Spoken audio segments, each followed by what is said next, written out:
Rina! Hindi mo alam kung gaano ko na-miss ang pakiramdam ng mukha mo sa kamay ko.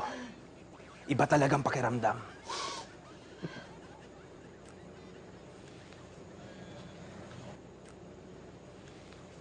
Mali ka, Alfred.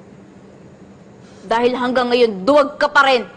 Isang babaeng walang kalaban-laban ng pinatulan mo? At ikaw, Diana, hanggang ngayon, madaldal ka pa rin. Gusto mong ikaw sumunod, ha? Tama na! Huwag mo sasaktan ang anak ko. Ako na lang ang saktan mo. Kung gusto mo, patayin mo ako. Pabayaan mo na lang si Diana, pabayaan mo si Venus, pabayaan mo na ang pamilya ko! Ako na lang ang patayin mo! Mami, huwag mo sabihin yan. Yun naman ang gusto mo, di ba? Mami. Madali akong kausap. Kunin niyo na to! Dalhin niyo na dun sa loob! Diana. Bitawan niyo! Bitawan niyo ako! Insan! Bitawan niyo ako! Bitawan niyo! Insan!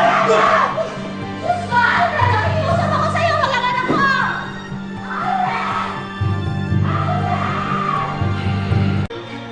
Ayun ka talaga, Alfred.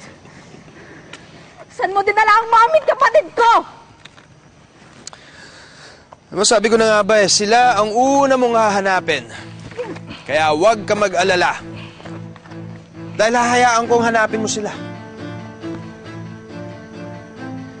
Sabihin mo sa akin kung saan mo sila dinala!